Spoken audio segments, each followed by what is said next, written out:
Bom dia, querida família igreja, sejam bem-vindos. Podem pôr-se em pé, vamos cantar, vamos louvar a nosso Deus, dizer: Senhor, Tu és glorioso, Pai.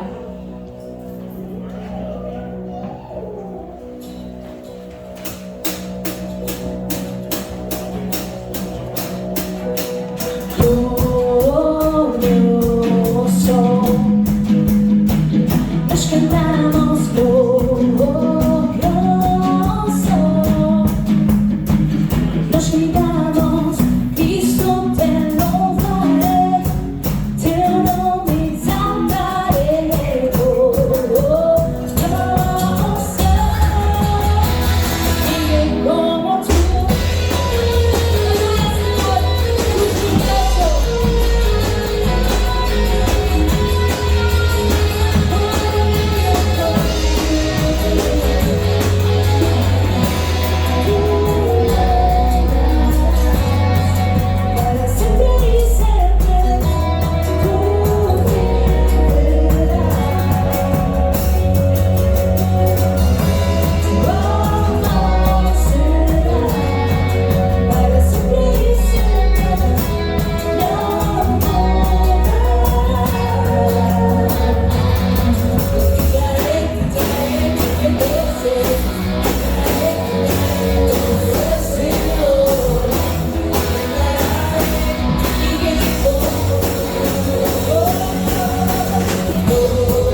Tu, Senhor.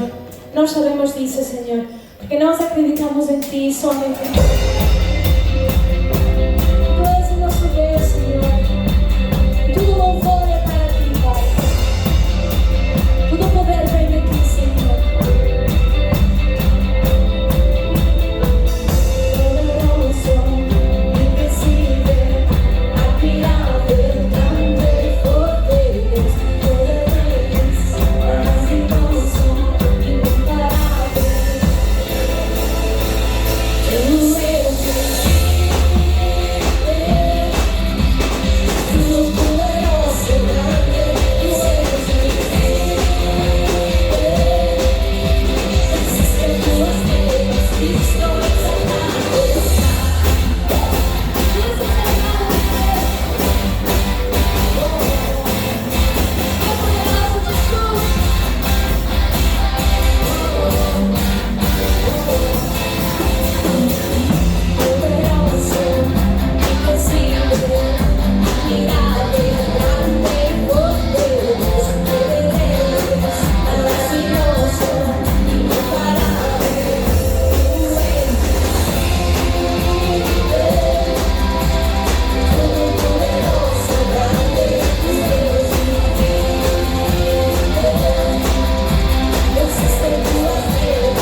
Tu és nossos dias eu só me cansar. Desde quando me levanto, sem o levantar, eu cantarei da bondade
Obrigada, querida família, obrigada por estar cá. Podem tomar o seu lugar. Sejam bem-vindos mais uma vez à CC Madeira. De impacto para todos nós. Estamos numa série que chama-se Impactados para Impactar, ok? E hoje vamos começar com a nossa segunda parte, que chama-se Amarrados, ou Amarrados, como se diz aqui na Madeira, na nossa terra. Quero começar a falar de um homem que chamava-se Harry Houdini. Se calhar alguma vez ouviram dele. Ele era, até o dia de hoje, acho que é o escapista mais famoso da história. Ele nasceu, quando ele nasceu, o seu nome era Eric Weiss. Isso foi no ano 1874, na Hungria. A seguir ele emigrou aos Estados Unidos com a sua família quando ele era muito pequeno. E ele se converteu num ícone do escapismo e da magia a inícios do século XX. Houdini começou a sua carreira como mágico, mas não foi senão um tempo depois que ele centrou a sua atenção em conseguir escapar daquelas amarras. E assim ele descobriu que essa era a sua paixão, a sua habilidade.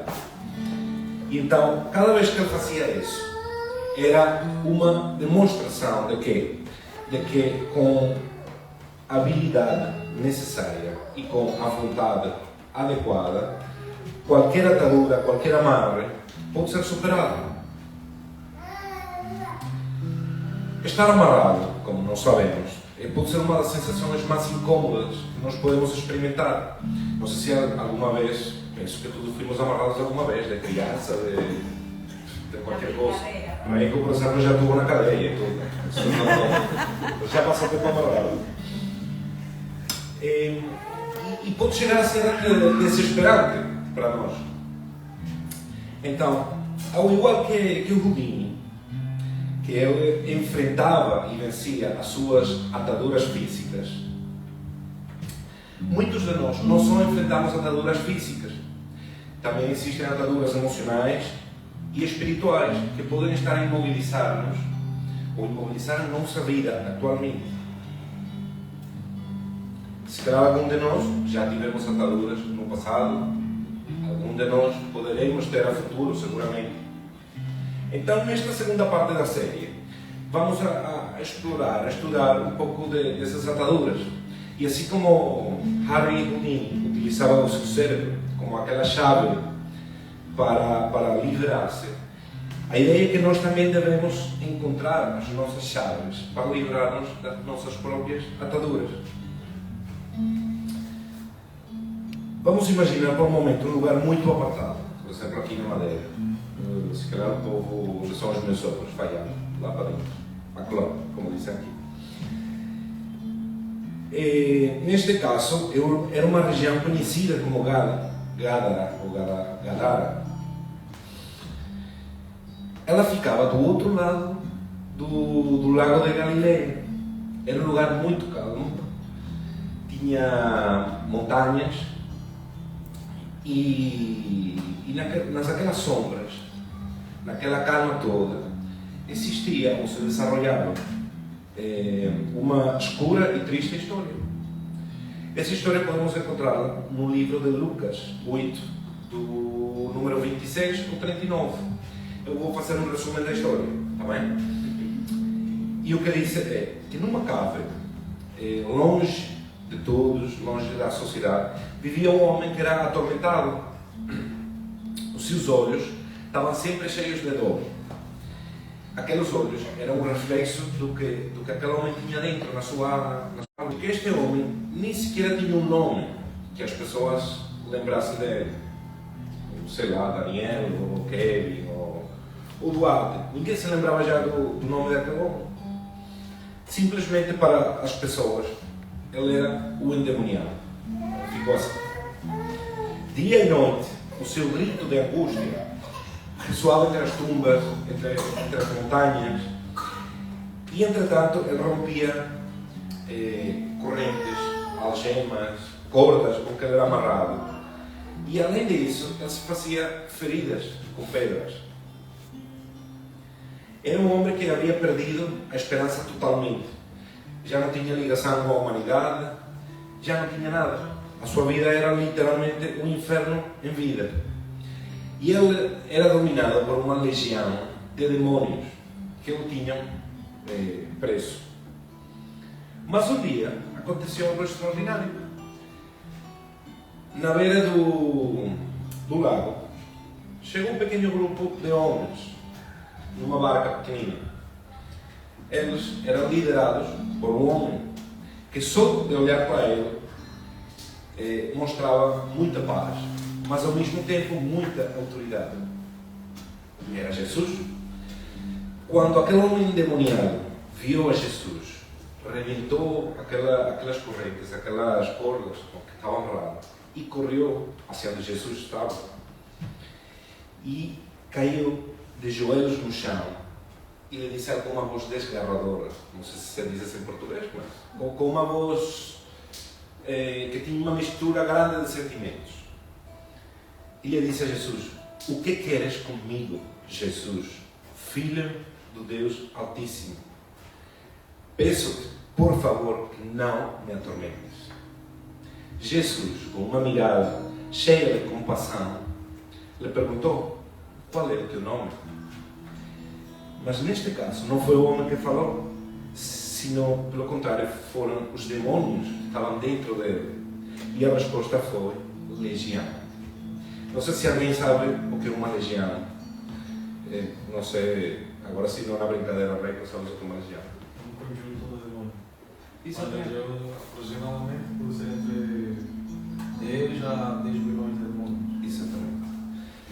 Há muitos números, ok? Eu queria estudar um pedacinho isso. Era, tipo, há duas hipóteses. Há uma que era basada no exército romano, quando tu dizias que vinha uma legião de romanos ou de soldados.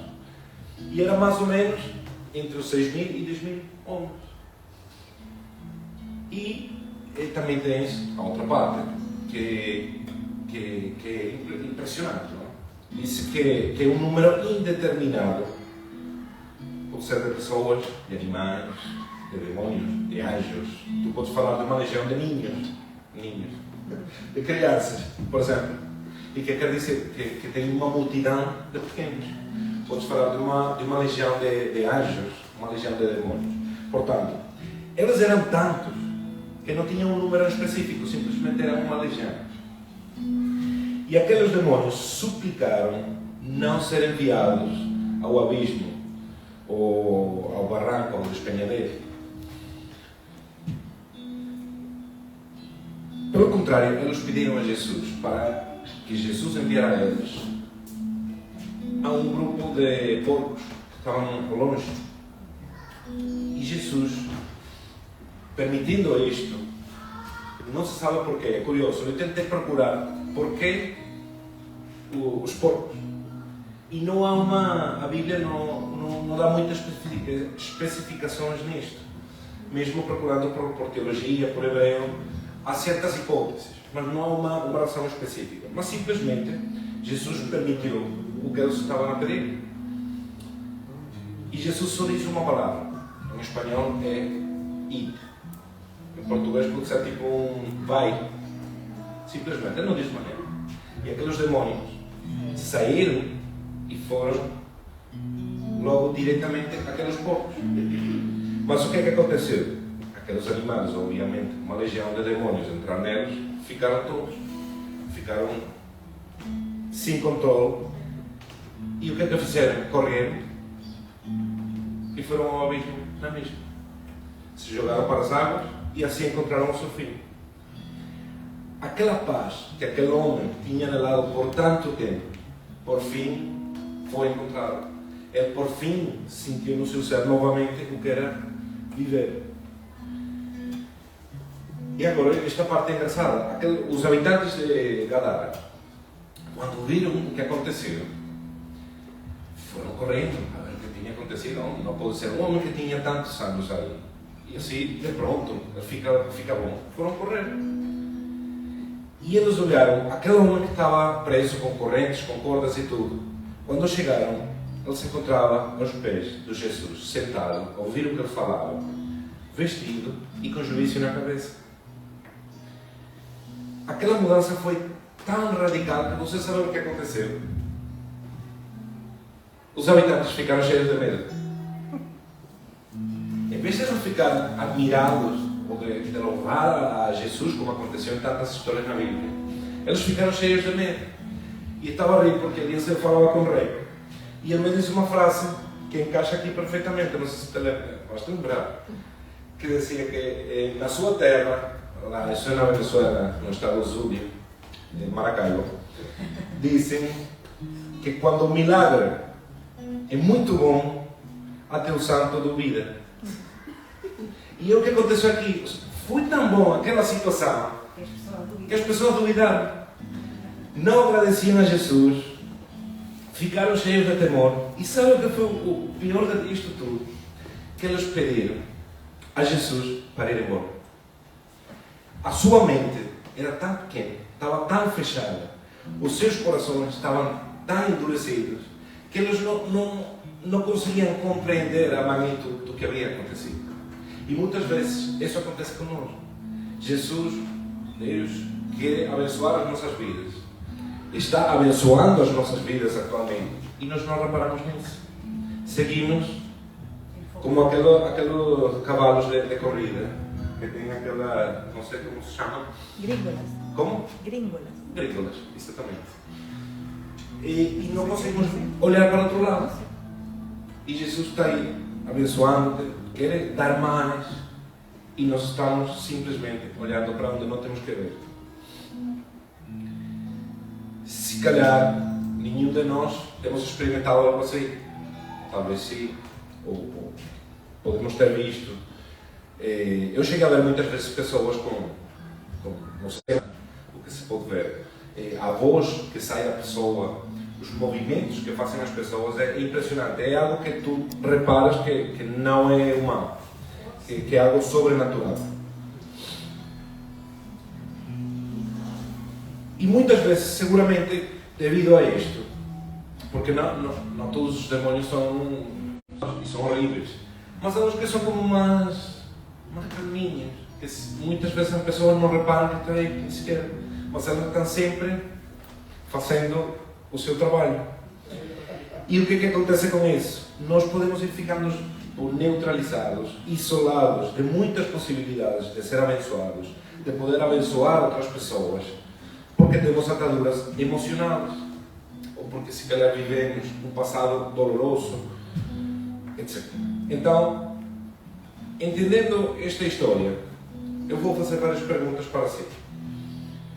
Alguma vez já se sentiram assim na sua vida, amarrados, por exemplo, por coisas do passado, e tu sentes que isso não te permite avançar? Se calhar uma inseguridade, uma mentira. Parece algo simples, mas muitas vezes tu disseste uma mentira pequena, não queres. Podes ter, se calhar, emoções reprimidas que ainda na tua atualidade não te permitem ter uma identidade ou um propósito. Então, como é que nós conseguimos saber se estamos ancorados ao nosso passado? Eu vou dar aqui uns sintomas para vocês irem analisando isso. O número 1, por exemplo, não queres falar de uma situação em específico. Isso é normal. Quando nós temos uma situação negativa, geralmente, é tipo um mecanismo de defesa. Não queremos falar disso. Ou quando alguém começa a falar disso, nós automaticamente cortamos a comunicação, não queremos saber nada disso, e realmente não é muito bom. Okay? Porque quando alguma situação forma parte do nosso passado e nós temos aceitado isso e já saramos aquela ferida, não deveria existir problemas em falar disso. Se pelo contrário nós evitamos o tema, é porque de alguma maneira continua chateando-nos, magoando o nosso coração, e é um sintoma de que ainda não passamos aquela folha na nossa vida. Então temos que ficar atentos com esse sintoma. Em segundo lugar, experimentar sentimentos negativos sem explicação. Às vezes acontece que está tudo bem a nosso redor, mas de pronto experimentamos sentimentos de dor, ressentimento, culpa, raiva, sem explicação. Porque se tu olhas o presente não tens nada para estar a sentir isso, mas estás a sentir. Então, são simplesmente situações que vêm do passado, de alguma situação que nos magoou, que feriu a nossa vida e que não conseguimos resolver ainda. E então, o que é que nós conseguimos com isto? Se eu tenho uma ferida e eu coloco um peso acima, eu não vou ver a ferida, é verdade, mas eu vou continuar a sentir ela. Então, temos que tentar sarar todas aquelas feridas do nosso passado. Em terceiro lugar, quando tu reprimes as emoções.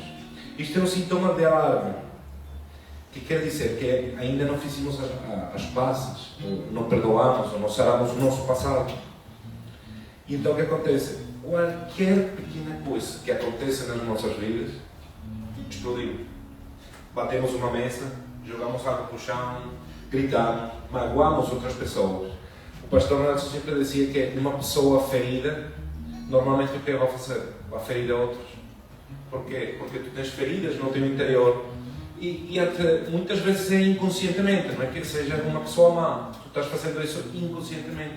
Eu conheço pessoas da igreja, pessoas cristãs, que fazem isso inconscientemente, porque tu tens feridas no teu interior que ainda não conseguiste sarar. Número 4. Quando tu não consegues controlar os teus impulsos. Os impulsos vêm basicamente das nossas emoções. Então, quando nós reprimimos isto tudo, chega uma altura, mais tarde ou mais cedo, que sai à superfície como impulsos. Então, se sempre estás irritado, tens ansiedade ou explodas com muita facilidade, é provável que necessites rever assuntos do teu passado que não foram resolvidos. Número 5. Sentes que estás limitado e não sabes porquê.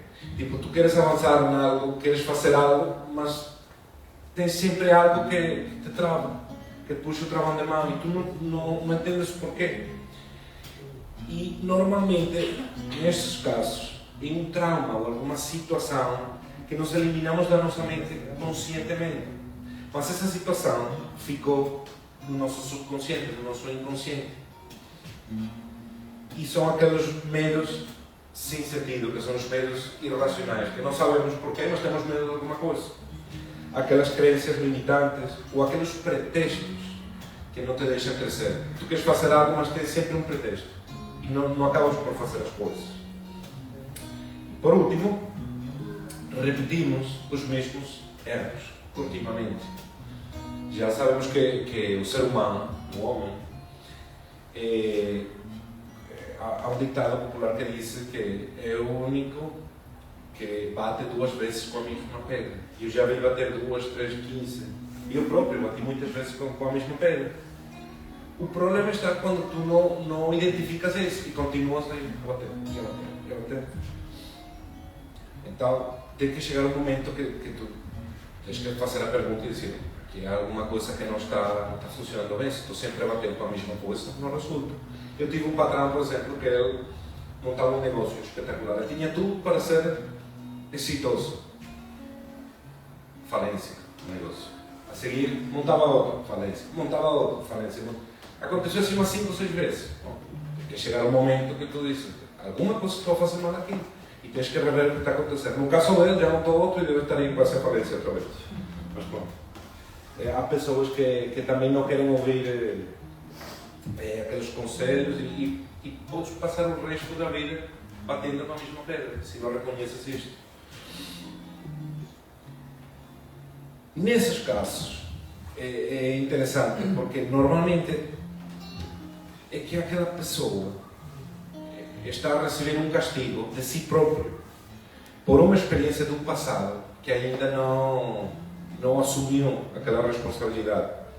E então, inconscientemente, se obriga a viver continuamente com a mesma situação. E por acaso, este patrão que estou a falar, o seu pai, era igual.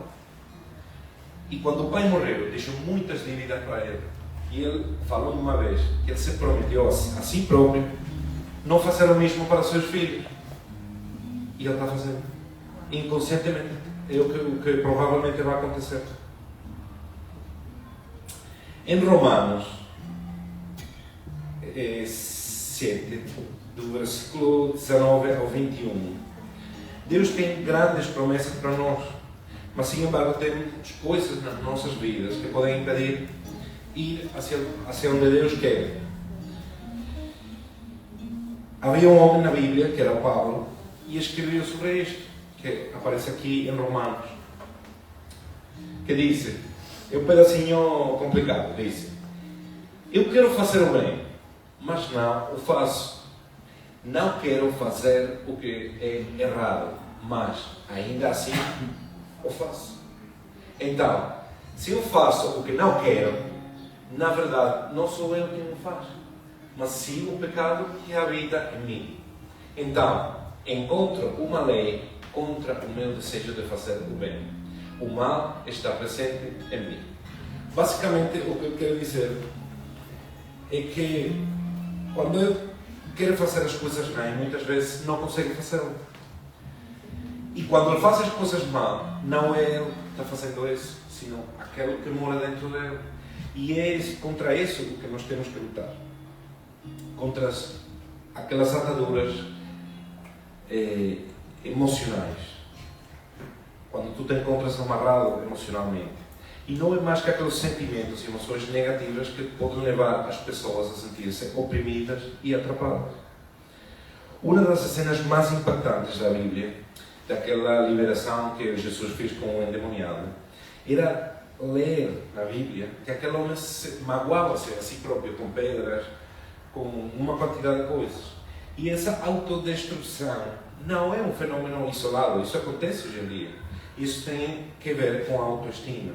Quando nós temos uma autoestima baixa, tendemos a assumir que tudo o mal que acontece é a nossa culpa. E então nós nos autoimponemos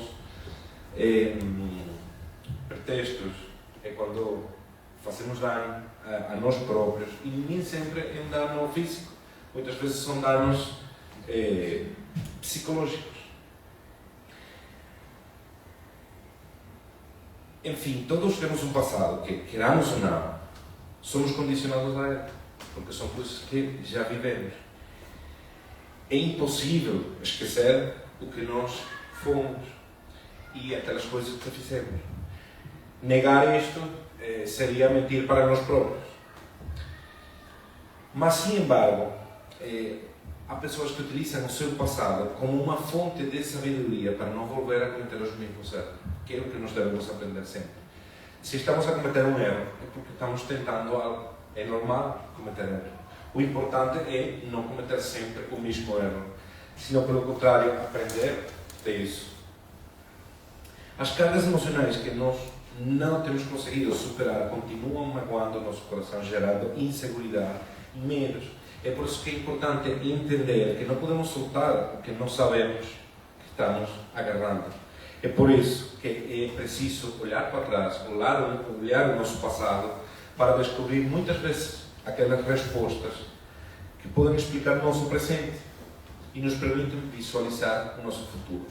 O pastor Nelson sempre dizia que a depressão é um excesso de passado. E o que é a ansiedade? É um excesso de futuro. Quando tu tens demasiado futuro na tua cabeça, ficas ansioso. Se tu falas com uma pessoa ansiosa, está preocupada por coisas que ainda não aconteceram e provavelmente nunca vão acontecer.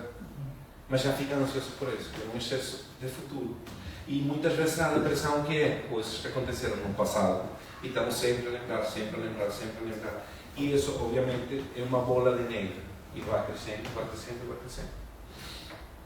Então, assim como Houdini rompia as suas correntes e saía livre, nós também podemos experimentar isso através do nosso Senhor, através do poder que Ele tem nas nossas vidas. Quando nós enfrentamos aquelas ataduras, quando estamos amarrados e procuramos uma sanidade espiritual, uma sanidade que vem diretamente de nosso Senhor, não só vamos encontrar a nossa própria liberdade, sino que também, garantidamente, vamos impactar e liberar todos que estão no nosso redor. Em Lucas 4, 18 a 19, Jesus nos ensina que Ele tem o poder para liberar a todas as pessoas que se sentem oprimidas por qualquer tipo de atadura. Para compreender na profundidade das suas palavras, é importante situá-las no contexto. Nesse momento, Jesus tinha voltado a Nazaré, que era o lugar onde ele tinha crescido. Para muitos de nós, voltar às nossas origens, se calhar pode ser uma experiência confusa, porque às vezes esse lugar pode estar cheio de lembranças felizes, mas há pessoas que têm lembranças cheias de dor, tristeza, violência, abusos, etc. E pode ser difícil despertar aquelas emoções misturadas e aquelas lembranças difíceis. Mas, sem embargo, para Jesus, nessa visita a Nazaré, tinha um propósito especial e específico. Ele foi diretamente à igreja, à sinagoga, que era um lugar onde se faziam reuniões, onde se ensinava. E foi aí onde ele começou a ler um texto do profeta Isaías, que encapsulava a sua missão. Então Jesus começou a ler, e era, supostamente, segundo diz a Bíblia, no sábado, como era de costume, foi à sinagoga, não sei se era aqui, sim, entrou num dia de sábado, segundo era costume na sinagoga, e levantou Isaías, e quando abriu o livro, achou o lugar em que estava escrito: o Espírito do Senhor é sobre mim, pois que me ungiu para evangelizar os pobres, enviou-me para curar os quebrantados de coração, a pregar liberdade aos cativos e restauração da vista aos cegos, a pôr em liberdade os oprimidos, a anunciar o ano aceitável do Senhor. O Senhor, o único que está a dizer aí é que confiemos nele, que Ele veio para este mundo para nos sarar de qualquer problema físico, de qualquer problema espiritual, que Ele sempre vai estar conosco, que o tempo dele é agora e que Ele é o único que pode dar-nos a salvação. Isto não só era uma declaração do seu propósito, sino que é uma promessa. está a prometer aqui que Ele pode libertar e sarar. E além disso, Ele estava a anunciar que Ele tinha chegado a este mundo para romper aquelas correntes com que estamos amarrados, com que estamos presos, sarar as feridas mais profundas e oferecer uma nova vida cheia de esperança e liberdade que só podemos encontrar nele. Quando Jesus disse isto na Nazaré, simplesmente mostra que não interessa quanta dor podes ter no teu passado ou quão difícil pode ser o teu passado. Ele está a dizer que Ele tem o poder para transformar isto, que não está só na tua luta, que a mesma compaixão e poder que Jesus ofereceu naquela altura estão disponíveis hoje para nós. Há uma igreja colombiana muito grande que chama-se Lugar da Sua Presença. E ali eu ouvi uma música deles e estava falando a pessoa que escreveu a música. E ele dizia que um dia ele passou por um processo, tinha perdido uma gravidez que tinha esperado há muito tempo e perderam isso. E eu identifico-me muito com ele porque ele é igual o líder do Ministério de Louvores e estava ouvindo ele. E ele dizia que ele estava magoado por essa situação e que ele estava chorando, perguntando a Deus porquê. E Deus lhe disse a ele que, na altura, se ele abriu o mar em dois para Moisés, ele poderia fazê-lo hoje para ele também. Se ele, naquela altura, fez o que fez, por exemplo, com Noé, poderia fazê-lo hoje por ele também. E isso o que quero convidá-los a perceber hoje. Aquelas histórias que estão na Bíblia, tudo aquilo que Deus prometeu para alguém, pode fazê-lo contigo e comigo neste dia. Por último, quero dizer que nunca enfrentes a tua luta só. Primeiro, obviamente, pede ao Nosso Senhor. Podes procurar apoio na tua igreja, na tua comunidade, através de um grupo pequeno, como chamamos na Venezuela de uma célula, que são grupos da mesma igreja que se reúnem em casas. Um mentor espiritual que tu tenhas, um amigo da tua confiança.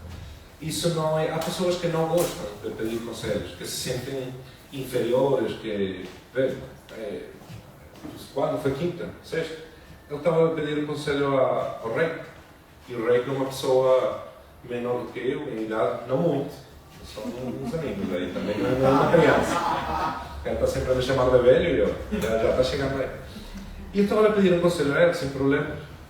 Tu tens que ter aquela humildade para tu saber onde que tu podes procurar um conselho. Seja homem, seja mulher, seja... Veja, o meu pequeno me ensina coisas. Todos vão te ensinar algo. Todos podem dizer algo. A minha mãe sempre dizia que tu escutes tudo. E ficas com aquilo que é bom para ti.